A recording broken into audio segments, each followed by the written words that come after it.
नमस्कार।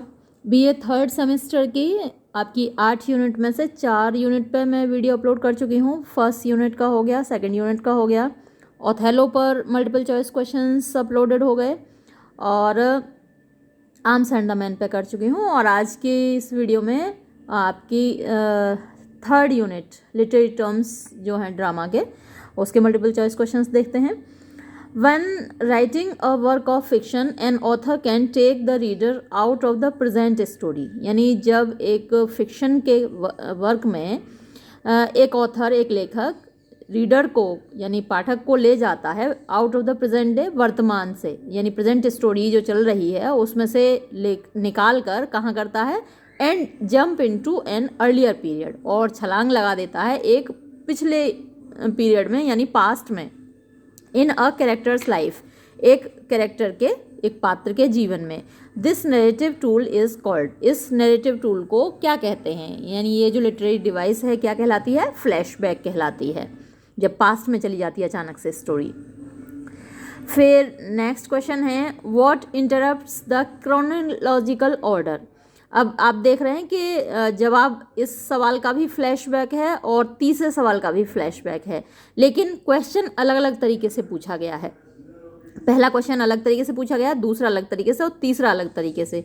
तो आपको ध्यान रखना है कि क्वेश्चन कई तरीके से पूछा जा सकता है एक ही डिवाइस पर, यानी एक ही लिटरेरी टर्म पर। अब ये सेकंड क्वेश्चन को जब आप देखेंगे, व्हाट इंटरप्ट्स, कौन दखलंदाजी करता है, द क्रोनोलॉजिकल ऑर्डर, यानी जो समयबद्ध श्रेणी होती है, यानी क्रोनोलॉजिकल ऑर्डर होता है कि चीज़ें जैसे सन 2000 की बात है, फिर 2001 की होनी चाहिए, फिर 2002 की होनी चाहिए, 2003 की होनी चाहिए।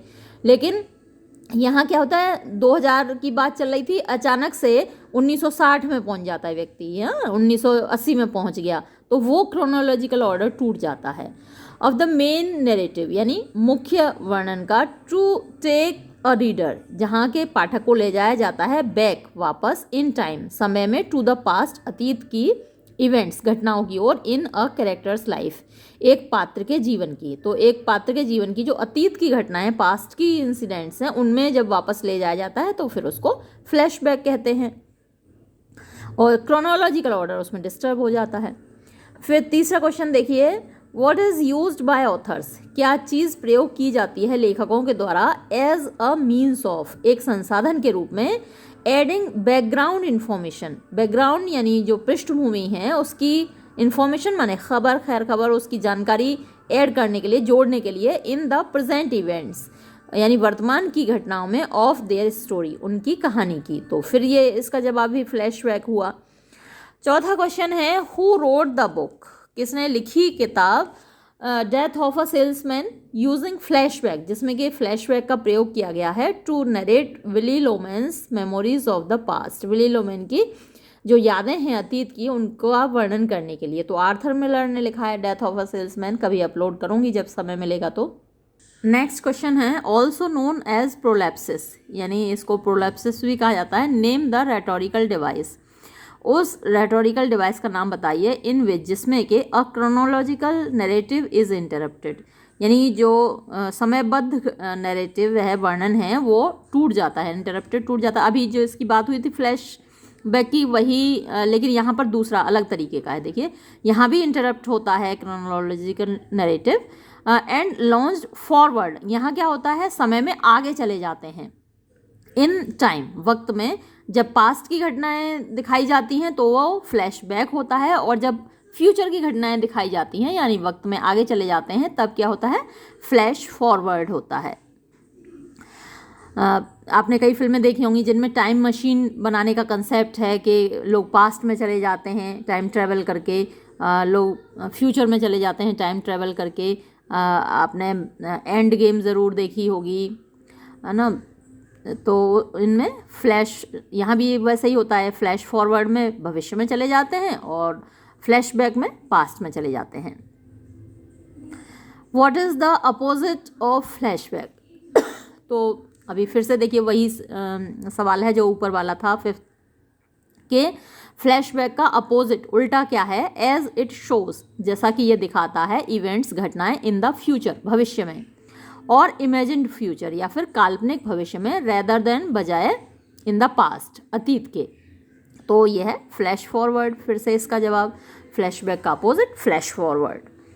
फिर 7वां सवाल देखिए, व्हाट इज़ यूज्ड यानी किस चीज़ का प्रयोग किया जाता है टू कन्वे यानी बताने के लिए टू द रीडर्स पाठकों को इंफॉर्मेशन सूचना रिगार्डिंग माने संबंध में द कैरेक्टर्स बैकग्राउंड किसी पात्र की पृष्ठभूमि and give them an idea और उनको एक आइडिया देने के लिए, उनको एक मतलब असेसमेंट, एक फीलिंग देने के लिए ऑफ द कैरेक्टर्स मोटिव्स कि इस कैरेक्टर के इरादे क्या हैं या वजह क्या है फॉर डूइंग सर्टेन थिंग्स कि वो कुछ निश्चित प्रकार के काम कर रहा है लेटर इन द स्टोरी, बाद की कहानी में। तो आपने कई फिल्में देखी होंगी जिनमें कि कोई जो हीरो है वो क्रिमिनल है, वो लोगों को मार रहा है, लूट रहा है, तो क्यों कर रहा है वो ऐसा, है ना, है तो हीरो लेकिन ऐसा क्यों कर रहा है, वो बुरे काम क्यों कर रहा है। तो उसका एक मोटिव, उसकी एक वजह बताई जाती है जो कि पास्ट में ऐसा हुआ होता है कि उसके साथ बहुत अत्याचार हुआ होता है, वो रोटी के लिए तरसा होता है। आपने वो फिल्म कौन सी है, जंजीर है कि दीवार है, जिसमें अमिताभ बच्चन बहुत मतलब क्रिमिनल बनने होते हैं। उनकी माँ ने बचपन में जब वो छोटे थे तो उनकी माँ ने एक बिल्डिंग बन रही थी, उसमें ईंटें दी थी, है ना, उसमें मजदूरी की थी और बाद में अपने क्राइम के थ्रू अमिताभ बच्चन बहुत सारी दौलत इकट्ठी कर लेते हैं और उस बिल्डिंग को ख़रीद लेते हैं और मतलब बिल्डिंग की कीमत से कहीं ज़्यादा पैसे देकर, कई लाख रुपए ज़्यादा देकर उस बिल्डिंग को ख़रीद लेते हैं, है ना। तो वो क्राइम क्यों कर रहे हैं, क्योंकि उन्होंने बचपन में बहुत गरीबी देखी है ना। तो अब ये जो सब दिखाया जाता है कि कोई कैरेक्टर वर्तमान में कुछ काम क्यों कर रहा है, तो पास्ट में उसके साथ कुछ हुआ था, वो किस में दिखाया जाता है, वो फ्लैशबैक में दिखाया जाता है।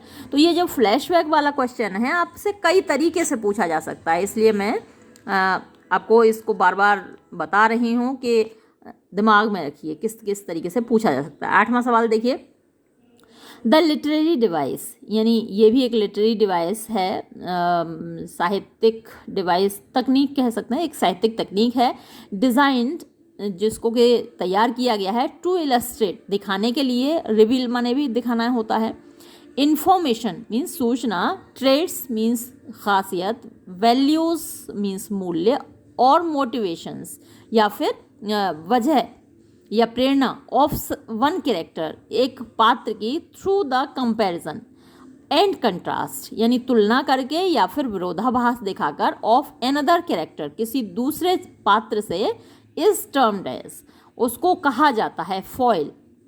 तो एक फॉयल कैरेक्टर होता है जो कि दूसरे किसी मतलब एक कैरेक्टर दूसरे कैरेक्टर का कॉम्प्लीमेंट होता है, पूरक होता है, उसमें कुछ ऐसी ट्रेड्स होती हैं जो दूसरे में मिसिंग होती हैं, है ना, एक कैरेक्टर में जो ट्रेड्स नहीं है वो दूसरे में है, तो एक कैरेक्टर दूसरे को पूरा कर रहा होता है, वो फॉयल कैरेक्टर होता है। इस पर मैं वीडियो अभी अपलोड करूँगी, ये सारे मल्टीपल चॉइस क्वेश्चंस अपलोड हो जाए फिर उसके बाद इन सारे टॉपिक्स पर वीडियो अपलोड करूँगी। तो फॉयल कैरेक्टर अभी आप ऐसा ही समझ लीजिए कि एक तरीके से कॉम्प्लीमेंट होता है, पूरक होता है, यानी एक कैरेक्टर में जो अधूरा है वो दूसरे कैरेक्टर को मिलाकर उसको पूरा हो जाता है। तो कंपेयर एंड कंट्रास्ट आप उससे कर सकते हैं फॉयल कैरेक्टर से।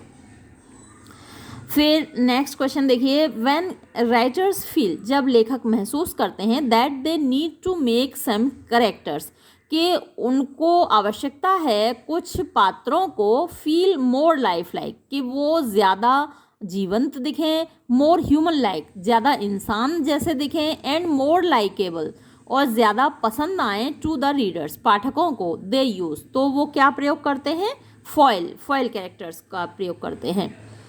फिर 10th क्वेश्चन देखिए, which character has the purpose किस पात्र का उद्देश्य होता है टू इल्यूमिनेट और reveal certain traits, to illuminate माने रोशनी डालने का और रिवील या दिखाने का सर्टेन ट्रेट्स कुछ निश्चित खासियतें ऑफ एनदर कैरेक्टर किसी दूसरे पात्र की विदाउट द नेसेसिटी बिना आवश्यकता के ऑफ जनरेटिंग अपोजिट और कॉन्फ्लिक्ट यानी जनरेटिंग माने पैदा करने के, अपोजिट माने विरोधाभासी और कॉन्फ्लिक्ट माने संघर्ष पैदा किए बिना। तो फिर से इसका जवाब फॉयल कैरेक्टर ही हुआ। अब 11th क्वेश्चन देखिए, ये भी बहुत अच्छा क्वेश्चन है। द पर्पस, उद्देश्य, ऑफ विच कैरेक्टर, किस पात्र का, इज होता है, to be in direct opposition, सीधे सीधे विरोध में होना, to the protagonist of the story, कहानी का जो मुख्य पात्र है, यानी प्रोटेगोनिस्ट है, लीड, प्रोटेगोनिस्ट मतलब लीडिंग कैरेक्टर आप कह सकते हैं। तो जो लीडिंग कैरेक्टर है स्टोरी का, उसका जस्ट अपोजिट होना किसका उद्देश्य होता है, वो एंटागोनिस्ट कैरेक्टर होता है, यानी प्रोटेगोनिस्ट और एंटागोनिस्ट। एंटागोनिस्ट क्या कौन है, जो प्रोटेगोनिस्ट का एंटी है, खिलाफ है, एंटी माने खिलाफ होता है ना।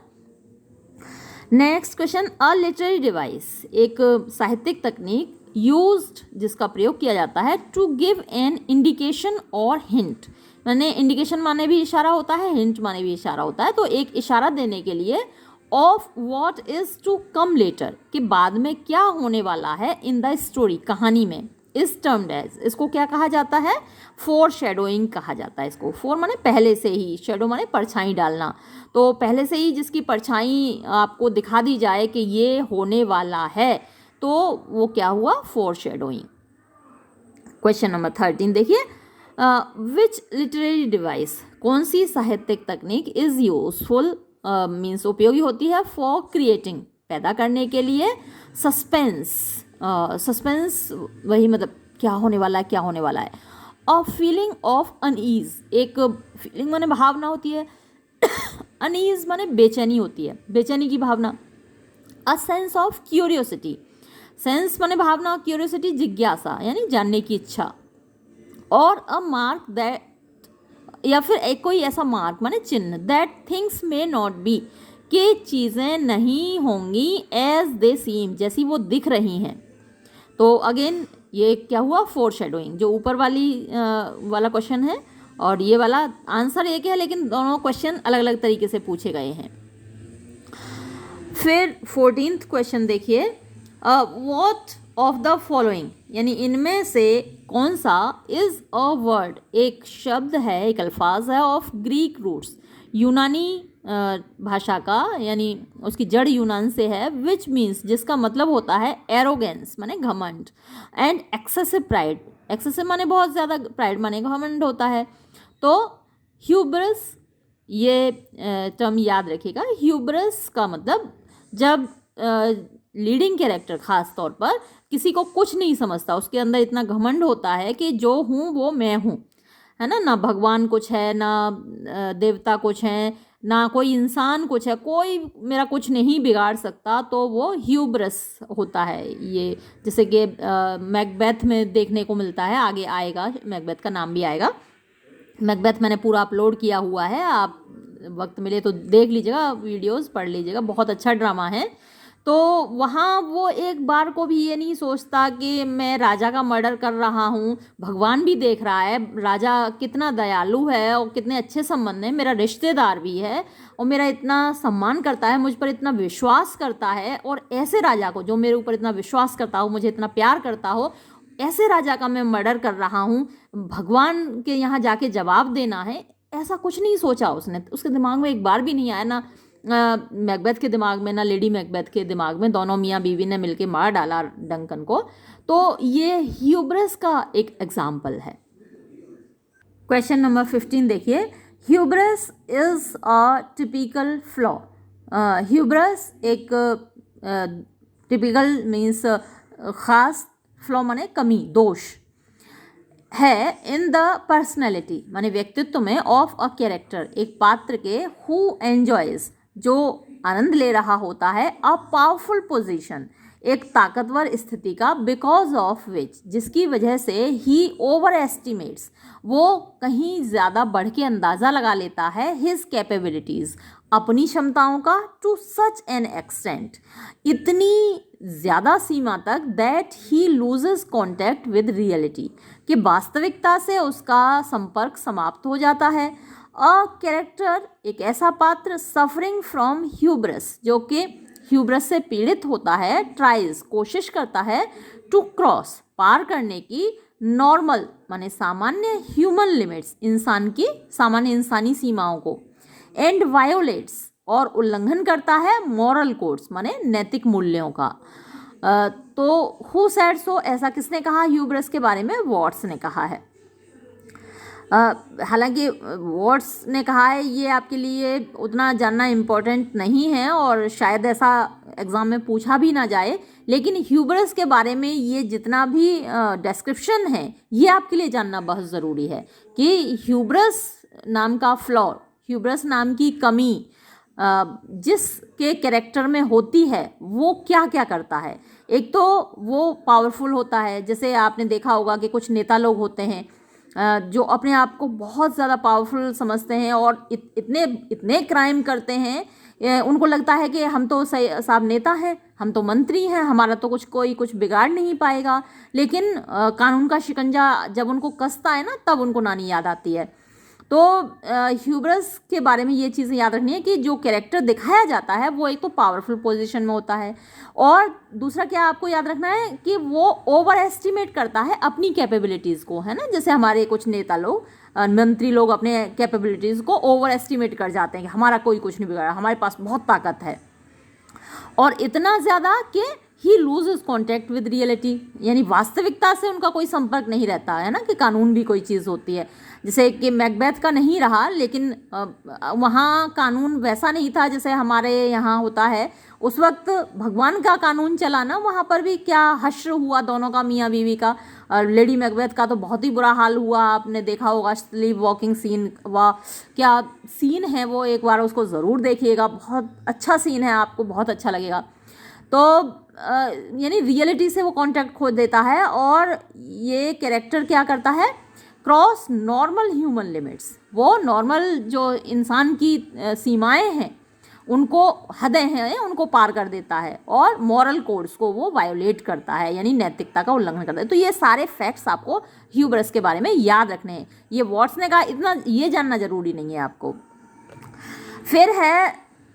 लेकिन फिर भी अब बताया गया है तो याद रख लीजिएगा। द मोस्ट फेमस एग्जाम्पल, सबसे ज़्यादा प्रसिद्ध उदाहरण ऑफ ह्यूब्रस, ह्यूब्रस का इन एंशियंट ग्रीस, प्राचीन ग्रीस में, वॉज द केस ऑफ, वो केस था मेडियास। ये वही यूनान का है, वैसे तो मैकबेथ का केस था, मैकबेथ का शायद हाँ आगे आया है, ये 17th में आया है, प्राचीन यूनान में ये मेडियास का दिया हुआ है। इसका जो जिक्र आता है वो प्राचीन यूनान की कहानियों में आता है कि ये एक बड़ा पैसे वाला आदमी था, और एक वो था ऑरेटर था, ऑरेटर मतलब अच्छा जो भाषण देने वाले होते हैं। डेमोस्थीन्स बहुत फेमस ऑरेटर रहा है एंशियंट ग्रीस का, प्राचीन यूनान का, उसके पीछे पड़ गया था ये मेडियास। तो ये एग्जाम्पल है ह्यूब्रस का। फिर नेक्स्ट क्वेश्चन है, in which of Shakespeare's plays, Shakespeare के किस नाटक में the title character is a tragic hero and his tragic flaw is hubris. तो ये मैंने मैकबेथ का आपको बता ही दिया, इसका जवाब तो मैकबेथ है। फिर है which literary device has been derived, यानी कौन सी साहित्यिक तकनीक ली गई है फ्रॉम अ ग्रीक वर्ड, एक यूनानी शब्द से, दैट मीन्स जिसका मतलब होता है transposition, and refers to an, transposition माने जगह बदल देना, जैसे ट्रांसफ़र होता है, ट्रांसपोजिशन, पोजिशन तो आप जानते हैं बदल देना, एंड रेफर्स टू, और इसका मतलब होता है एन इन्वर्जन, यानी एक थोड़ी सी गड़बड़ी इधर से उधर कर देना, in the arrangement of common words, सामान्य शब्दों के व्यवस्था को, सामान्य रूप से जो शब्दों की व्यवस्था होती है उसमें हेर फेर कर देना, वो कौन सी लिटरेरी डिवाइस है, तो वो हाइपरबेटन है। हाइपरबेटन का कहीं कहीं एग्जेजरेशन दिया है, लेकिन एग्जेजरेशन नहीं, ये मतलब शब्दों का हेर फेर है, इधर से उधर कर देना, सही जगह पर ना होना, एक जगह से दूसरी जगह कर देना। Hyperbaton can tweak the normal order of a sentence, यानी हाइपरबेटन जो नॉर्मल ऑर्डर होता है सेंटेंस का, जैसे पहले सब्जेक्ट आना चाहिए, फिर वर्ब आनी चाहिए, फिर ऑब्जेक्ट आना चाहिए, तो ये नॉर्मल ऑर्डर होता है इंग्लिश में सेंटेंसेस का। हिंदी में थोड़ा सा अलग हो जाता है, जैसे हम कहते हैं मैंने खाना खा लिया है, तो मैं हुआ सब्जेक्ट और खाना हुआ ऑब्जेक्ट और खा लिया ये हुई वर्ब। तो हम क्या करते हैं, हिंदी में ऑब्जेक्ट को पहले ले आते हैं वर्ब के, लेकिन इंग्लिश में ऐसा नहीं होता। आई हैव वैसे टेकन आता है खाना खाने के लिए, तो हम यहाँ ईटन ही लगा देते हैं। I have eaten the food बाद में आएगा, है ना, और सब वर्ब के बाद आएगा। तो ये इंग्लिश का नॉर्मल ऑर्डर है। इंग्लिश का जो नॉर्मल ऑर्डर ये है कि subject plus verb plus object. तो जहाँ ये नॉर्मल ऑर्डर टूट जाता है तो वहाँ फिर हाइपरबेटन होता है, figure of speech. To make certain parts, यानी जो कुछ निश्चित भाग होते हैं, स्टैंड आउट यानी आगे बाहर निकल आते हैं। And to make the entire sentence jump off the page, और जो पूरा सेंटेंस है इधर उधर जंप करता है पेज पर। हुज व्यू इज़ दिस, ये किसका व्यू है? ब्रेंडन मैकग्राव। तो ये आपको ये किसका व्यू है, ये जैसे कि मैंने पहले भी जो आया था वर्ड्स का नाम आया था वो जानना उतना ज़रूरी नहीं है, लेकिन जो हाइपरबेटन के बारे में इन्होंने बोला है वो जानना ज़रूरी है आपके लिए। फिर नेक्स्ट देखिए, the I of man hath not heard. अब ये देखिए, ये बड़ा मज़ेदार है, एग्जाम्पल भी है हाइपरबेटन का, और आपको सुनने में भी अच्छा लगेगा, पढ़ने में भी अच्छा लगेगा। द आई ऑफ मैन यानी मनुष्य की आंखों ने हैथ नॉट हर्ड नहीं सुना है। अब आंखें कहीं सुनती होंगी, सुनता कौन है? कान। लेकिन यहाँ क्या बोला? The I of man hath not heard, मनुष्य की आंखों ने नहीं सुना है। The year of man hath not seen, और मनुष्य के कानों ने नहीं देखा है। देखता कौन है? आंखें देखती हैं, लेकिन यहाँ क्या कहा गया? मनुष्य के कानों ने नहीं देखा है।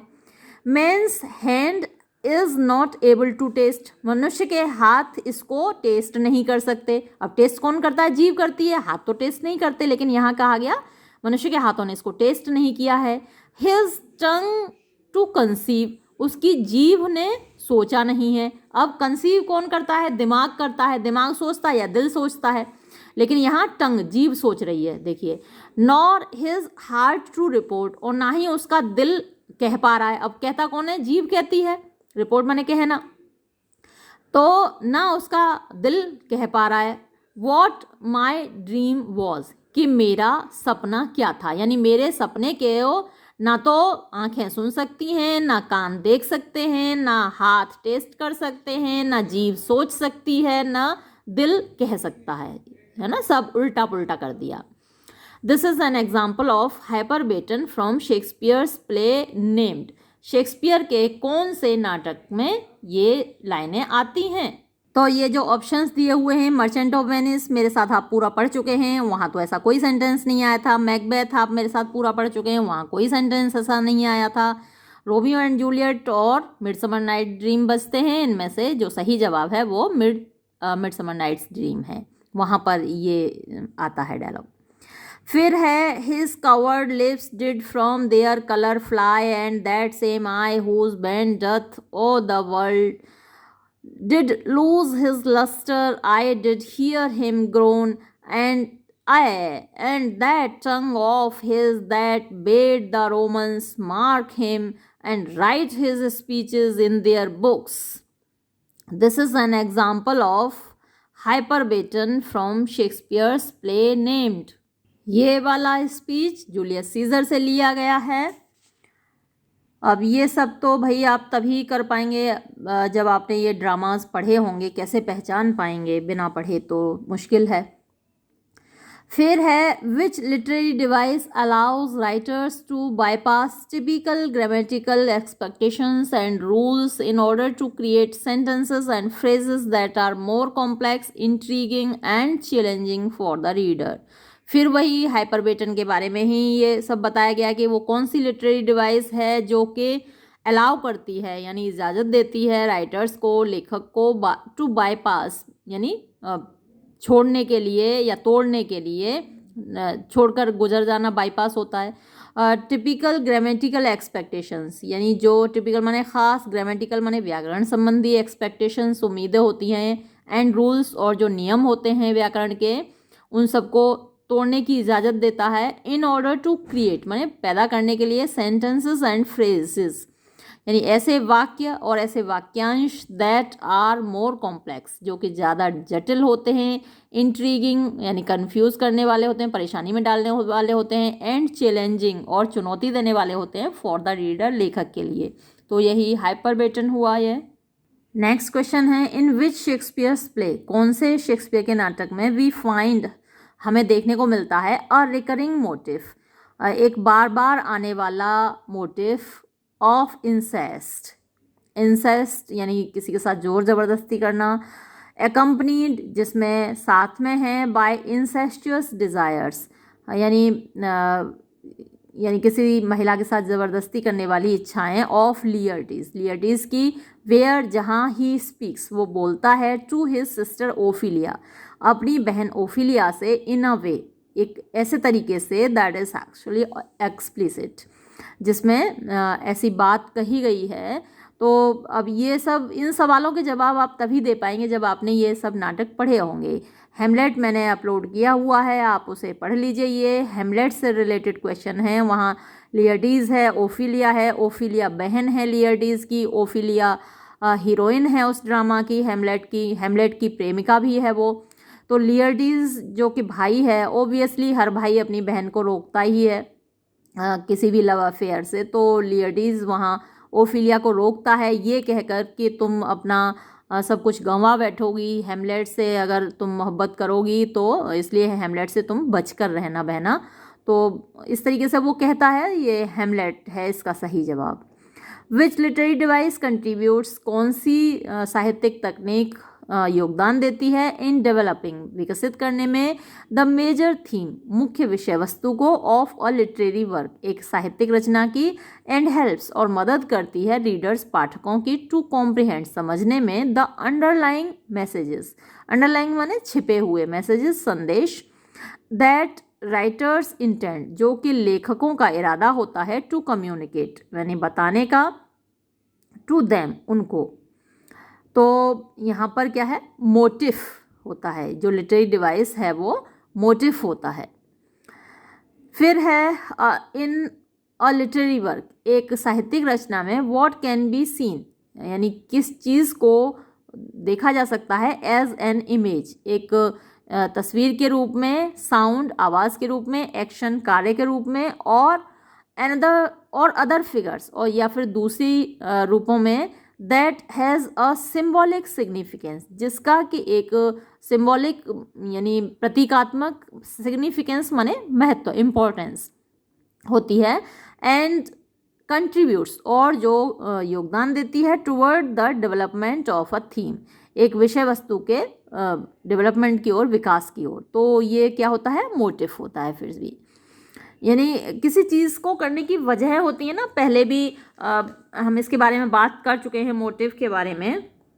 क्या हुआ, मैंने आगे नहीं बढ़ाया कैमरा। तो मोटिव के बारे में हम पहले भी बात कर चुके हैं। जैसे मैंने आपको एग्जांपल दिया था अमिताभ बच्चन वाली फिल्म का कि कोई भी कैरेक्टर अगर कोई काम कर रहा है तो उसके पीछे वजह होती है।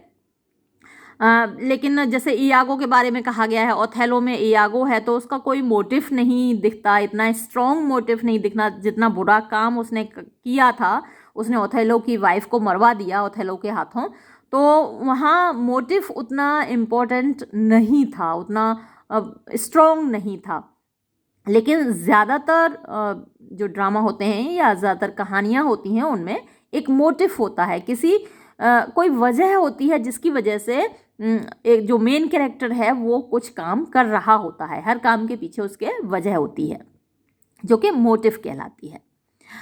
आगे बढ़ते हैं। Name the literary device that refers to a situation. अब ये भी बड़ा इम्पोर्टेंट है कि उस लिटरेरी डिवाइस का नाम बताइए दैट रेफर्स टू, जिसका संबंध होता है टू अ सिचुएशन, एक ऐसी स्थिति से, ऑफ पोइटिक जस्टिस, जहाँ पोइटिक जस्टिस मिलता है। ये पोइटिक जस्टिस भी आपके लिए जानना बहुत ज़रूरी है।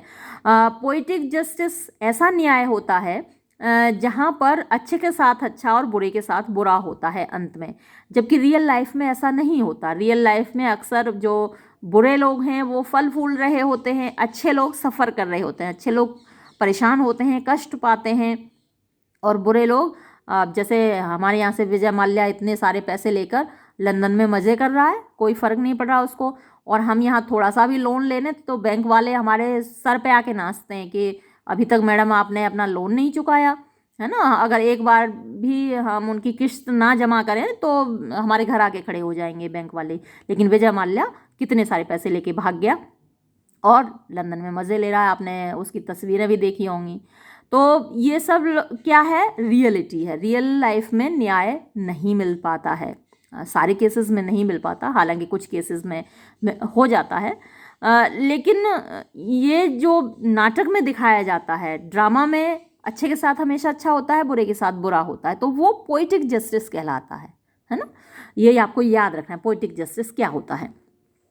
Poetic justice where the good characters, जहाँ अच्छे पात्रों के वो आर रिवॉर्डेड, उनको इनाम मिलता है, पुरस्कार मिलता है, फॉर देयर वर्च्यूज़, अपने गुणों के लिए, एंड द इविल कैरेक्टर्स, और जो बुरे पात्र हैं उनको आर पनिश्ड, दंड मिलता है, फॉर देयर वाइसेस, अपनी बुराइयों के लिए। तो ये क्या कहलाता है, नेमेसिस कहलाता है, ठीक है। जहाँ पोइटिक जस्टिस मिलता है वो नेमेसिस के द्वारा होता है, ये डिवाइस नेमेसिस कहलाती है। फिर है in Shakespeare's play Hamlet, Shakespeare के नाटक हेमलेट में हु एक्ट्स, कौन काम करता है, एज अ नेमेसिस, नेमेसिस की तरह। नेमेसिस भाग्य की देवी है, तो नेमेसिस के रूप में कौन काम करता है, फॉर क्लॉडियस, क्लॉडियस के लिए। क्लॉडियस क्या है, इसका नेगेटिव कैरेक्टर है हेमलेट नाटक में। हालांकि जो लियर्टीज है वो भी एक तरीके से नेगेटिव कैरेक्टर है, पोलोनियस है वो भी एक तरीके से नेगेटिव कैरेक्टर है, लेकिन जो मेन खलनायक है, मेन विलेन है हेमलेट नाटक में, वो क्लॉडियस है, यानी हेमलेट का चाचा, जिसने कि हेमलेट के पिताजी को मार डाला और हेमलेट की माँ गर्ट्रूड से शादी कर ली। ये सारी चीज़ें आप याद रखिएगा, जितनी आप याद रख पाएँ उतना, क्योंकि क्वेश्चन आपसे कहीं से भी पूछा जा सकता है। अभी मैंने जैसे आपको गर्ट्रूड का नाम बताया, वो बहुत इंपॉर्टेंट है। ऊपर ओफिलिया का नाम आया था, वो हेमलेट की प्रेमिका है और हीरोइन है हेमलेट नाटक की, तो ये सब आपके लिए जानना ज़रूरी है। ऐसे ही किंग लियर है, उसकी हीरोइन कॉर्डिलिया। कम से कम इतना कीजिए कि जो शेक्सपियर के 4 नाटक हैं, 4 मेन ट्रेजेडीज़ हैं, उनके नाम आप लिख लीजिए। मैं अभी आपको बोल देती हूँ, और आप नोटबुक निकाल लीजिए, पेन निकाल लीजिए, कम से कम उनके नाम आप लिख लीजिए और उनके हीरो और हीरोइंस के नाम लिख लीजिए। विलेन के नाम भी पूछ लिए जाते हैं। देखिए हेमलेट जिसका कि अभी जिक्र हुआ, ये लिख लीजिए आप अपनी नोटबुक में।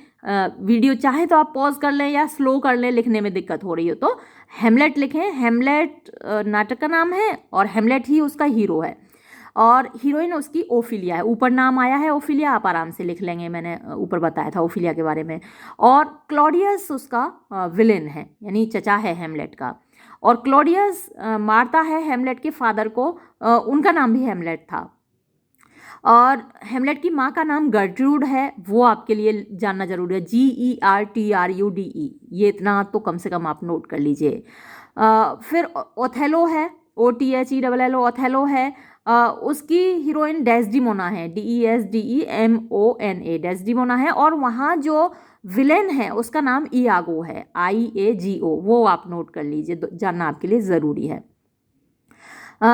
फिर आता है मैकबेथ का नाम। तो मैकबेथ नाटक में मैकबेथ ही हीरो है, और कमाल की बात यह है, ये अपने आप में निराला है ये वाला नाटक। वहाँ मैकबेथ हीरो भी है और मैकबेथ ही विलेन भी है ना। वहाँ कोई इस तरीके से, जैसे यहाँ इयागो था ओथेलो में विलेन, या हेमलेट में क्लॉडियस विलेन है, वहाँ मैकबेथ में ऐसा नहीं है। मैकबेथ में हीरो भी मैकबेथ है और उसका विलेन खुद मैकबेथ है, मर्डर मैकबेथ ही करता है। और उसकी जो वाइफ है, जो कि हीरोइन भी है, लेडी मैकबेथ, वही खलनायिका है ना। वही भड़काती है अपने पति को, अरे मार दो ना, काहे को डर रहे हो। एक बार को डरता है मैकबेथ, तैयार नहीं है मर्डर करने को, लेकिन वो कहती है मार डालो ना, काहे को डर रहे हो। तो मैकबेथ और लेडी मैकबेथ। फिर किंग लियर में आप, किंग लियर का नाम याद रखना है आपको, और मेन कैरेक्टर जो प्रोटोगनिस्ट किंग लियर है, और वहाँ हीरोइन है कॉर्डिलिया, है ना। तो इनके नाम आप याद कर लीजिए, ठीक है। चलिए आगे बढ़ते हैं, बहुत बातें हो गई।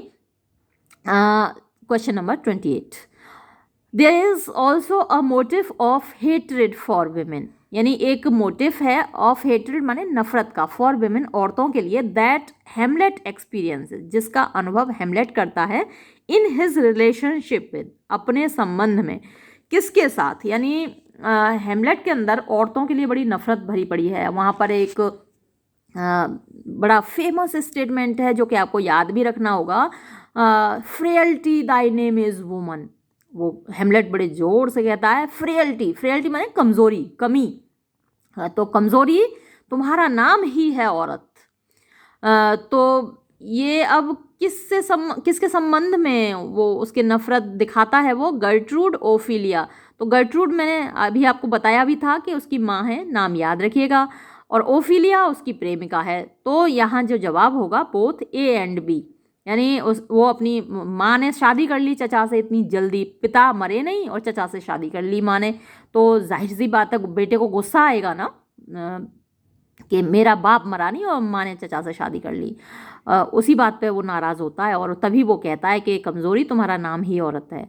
और उधर ओफिलिया के बारे में अभी मैंने ऊपर बताया था ना, लियर्टिस उसका भाई उसको समझाता है कि बहना बच के रहना हेमलेट से। और उधर पोलोनियस उसका बाप है ओफिलिया का, वो भी समझाता है अपनी बेटी को। तो उन बाप और भाई दोनों की बात मान के ओफिलिया हेमलेट से अपना संबंध तोड़ लेती है, इसलिए हेमलेट और ज़्यादा निराश हो जाता है। फिर आगे बढ़ते हैं क्वेश्चन नंबर 29। ये क्या पूछ रहा है, what acts as a source of punishment, यानी ये वही है, नेमेसिस आगे आ गया, लेकिन देखिए क्वेश्चन थोड़ा अलग तरीके से पूछा गया है कि कौन सी चीज़ है जो कि सोर्स माने स्रोत होता है, ऑफ पनिशमेंट माने दंड का, तो दंड के स्रोत के रूप में काम करती है फॉर ह्यूब्रिस्टिक एंड विकेड कैरेक्टर्स। ह्यूब्रिस्ट आपको मैंने बता ही दिया, मतलब घमंडी, और विकेड माने दुष्ट पात्रों के लिए ऑन यूनिवर्सल मॉरल ग्राउंड्स, यानी जो सार्वभौमिक नैतिक मूल्य हैं उनके आधार पर, that wicked and evil individuals. और वो क्या कहती है, नैतिकता के आधार पर क्या होना चाहिए कि जो विकेड यानी जो दुष्ट हैं, एंड ईविल माने भी बुरे होते हैं, इंडिविजुअल्स माने लोग, व्यक्ति, शुड बी पीनलाइज्ड, उनको दंडित किया जाना चाहिए फॉर देयर इविलनेस, उनकी बुराई के लिए। तो ये काम कौन करता है, नेमेसिस यानी भाग्य की देवी।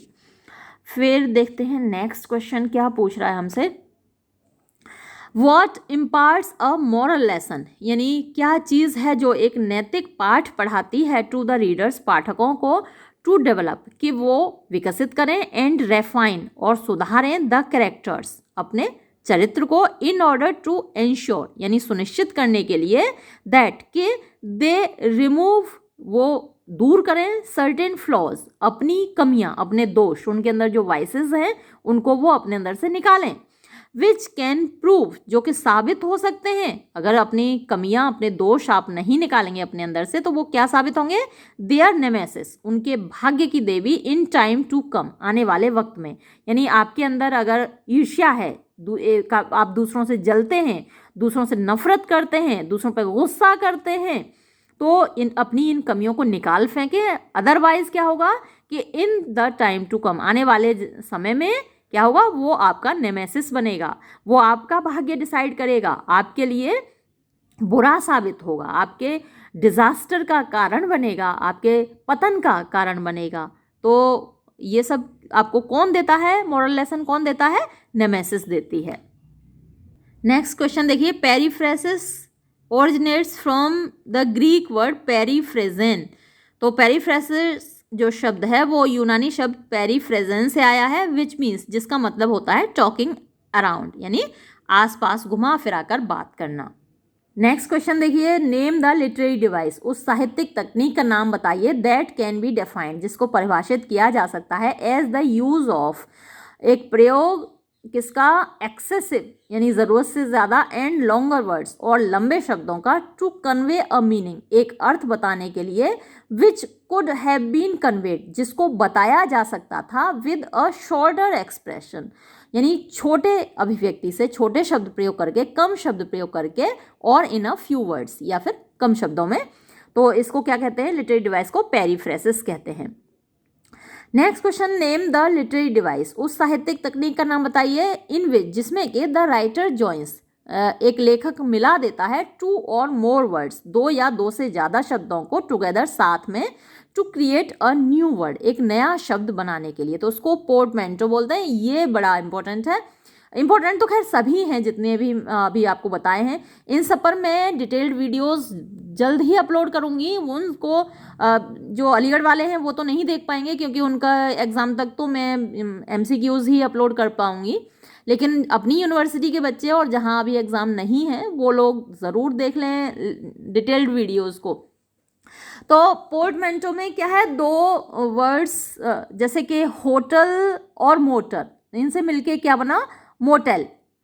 ऐसे ही ब्रेकफास्ट और लंच, इन दोनों से मिलके क्या बना, ब्रंच, है ना। कि मैंने ब्रंच किया है, ब्रंच किया है तो मतलब कि मैंने ब्रेकफास्ट और लंच दोनों मिला दिए, है ना। ब्रेकफास्ट नहीं किया, लंच नहीं किया, दोनों चीज़ें मिला के ब्रंच कर लिया। या फिर हम कहते हैं कि धुआं है और फॉग है ना, स्मोक है और फॉग है, तो इन दोनों को मिला के हम क्या बोलते हैं, स्मॉग, SMOG, स्मॉग। तो ये शब्द क्या कहते हैं, पोर्टमैंटो। फिर ये क्वेश्चन मुझे 34 थोड़ा गड़बड़ लगा। अब 35 को देखते हैं। 35 क्वेश्चन कह रहा है, हु वॉज द फर्स्ट, कौन था पहला, टू यूज, प्रयोग करने वाला, पोर्टमैंटो, टू डिस्क्राइब, वर्णन करने के लिए, a specific type of word, एक खास तरह के अल्फाज, according to the Oxford English dictionary, Oxford English dictionary के अनुसार। तो यह नाम आता है लीविस कैरोल का, याद रखिएगा। यानी सबसे पहले लीविस कैरोल ने पोर्टमैंटो वर्ड यूज़ किया था। फिर among writers of literature in English, यानी जो इंग्लिश लिटरेचर के लेखक हैं, who push the idea of the portmanteau, यानी पोर्टमैंटो का जो विचार है वो आगे बढ़ाया, टू अ लिटरेरी एक्सट्रीम, एक साहित्यिक एक्सट्रीम तक, यानी एक्सट्रीम माने बहुत ज़्यादा होता है, इन फिनेगन्स वेक, इस रचना में, इन विच ही वोव टुगेदर, जिसमें कि उसने साथ में बुने वर्ड्स, मीन्स शब्द, अल्फाज, फ्रॉम न्यूमरस लैंग्वेजेस, अलग अलग भाषाओं से, एंड इन्वेस्टेड दैम, और उनको भर दिया, विद मल्टीपल मीनिंग्स, बहुत सारे मीनिंग से, अर्थ से। तो ये काम किया जेम्स जॉयस ने, है ना। जेम्स जॉयस को याद रखिएगा, फिनेगन्स वेक इसको याद रखिएगा, क्योंकि ये पोर्टमैंटो के संबंध में ये बहुत इंपॉर्टेंट नाम है इन लोगों के। फिर है इन अ ड्रामेटिक वर्क, एक ड्रामेटिक, एक नाटकीय रचना में, व्हाट डिस्क्राइब्स, क्या चीज़ है जो वर्णन करती है, अ स्पीच, एक भाषण, ऑफन, अक्सर, इन वर्ड्स, यानी कविता के रूप में, एड्रेस टू द ऑडियंस, जो कि संबोधित होता है दर्शकों से, बाय वन और मोर ऑफ द एक्टर्स, एक या एक से ज़्यादा अभिनेताओं के द्वारा, at the opening of a play, एक नाटक की शुरुआत में। तो वो प्रोलॉग होता है, पहले भी इसका जिक्र आ चुका है, नाटक की शुरुआत में प्रोलॉग होता है और नाटक के अंत में एपिलॉग होता है। दोनों को याद रखिएगा, शायद इन पर डिटेल्ड वीडियो भी मैंने बना रखे हैं, वो भी आप चाहें तो देख सकते हैं। ये एक दूसरी बुक है। यहाँ बाकी क्वेश्चंस में तो कोई नया क्वेश्चन मुझे नहीं मिला, वही रिपीटिशन है जो मैं आपको सारी बता चुकी हूँ। ह्यूबरस है, हाइपरबेटन है, मोटिफ है, नेमेसिस है, लेकिन पोर्टमैंटो भी यहाँ दे रखा है इन क्वेश्चंस में। लेकिन जो एक क्वेश्चन है जो मुझे बड़ा मज़ेदार लगा और वहाँ नहीं था, उस बुक में नहीं दे रखा था, वो है स्पूनरिज्म। तो स्पूनरिज्म, इन सब पर वीडियो तो डिटेल्ड में बाद में बनाऊंगी और आप देख लीजिएगा। लेकिन अभी यहाँ इस क्वेश्चन को जान लीजिए कि स्पूनरिज्म का मतलब क्या होता है, interchanging consonant sounds of two words, यानी जब दो साउंड्स चेंज हो जाती हैं, दो शब्दों की साउंड्स इंटरचेंज हो जाती हैं, यानी आपस में बदल जाती हैं, तो वो बड़ा मज़ेदार हो जाता है सेंटेंस। मतलब मज़ेदार क्या, हंसी आती है सुन के, मीनिंग कुछ का कुछ निकलता है और बड़ी हंसने लायक हो जाता है, तो वो स्पूनरिज्म कहलाता है। अब इसका एग्जाम्पल तो यहाँ दे नहीं रखा, इसलिए मैंने आपके लिए लिख दिया है एग्जाम्पल नीचे। चलिए वो मैं आपको दिखाती हूँ, आप भी हंसेंगे उसको देख के। जैसे ये है एग्जाम्पल मैंने आपके लिए लिखा है, you have hissed the mystery lectures. अब देखो आपको देख के हंसी आ रही होगी, आपको पहले तो समझ में नहीं आया होगा कि कह क्या रहा है ये sentence, you have hissed the mystery lectures. जरा अंदाज़ा लगाओ तो क्या कह रहा है ये सेंटेंस। ये सेंटेंस कह रहा है कि तुमने हिस्ट्री के लेक्चर्स मिस कर दिए। तो होना क्या चाहिए था, you have missed the history lectures. कभी कभी आपके मुंह से भी ऐसा ही निकल जाता होगा ना, कुछ का कुछ निकल जाता है, तो ये स्पूनरिज्म कहलाती है। यानी यहाँ मिस्ड आना चाहिए था, यहाँ हिस्ट्री आना चाहिए था। तो you have hissed the mystery lectures, ये स्पूनरिज्म है किस सेंटेंस का, you have missed the history lectures. ठीक है, ये वाला मुझे बड़ा अच्छा लगा। वैसे तो कुछ और भी किताबें हैं मेरे पास, और क्वेश्चंस तो मतलब टर्म्स तो यही रहेंगे, उन पर बेस्ड क्वेश्चंस में थोड़ा सा कभी कभी ट्विस्ट हो जाता है, सेंटेंस अलग तरीके से वो दे देते हैं, लेकिन टर्म्स यही हैं और मैंने यहाँ मैक्सिमम आपके लिए टर्म्स कवर कर दिए हैं। ये वीडियो तो मैं यहीं समाप्त करूँगी और अगले वीडियो में कुछ और लिटरेरी टर्म्स पर बेस्ड और मल्टीपल चॉइस क्वेश्चंस आपके लिए लेकर आऊँगी। तब तक के लिए शुक्रिया।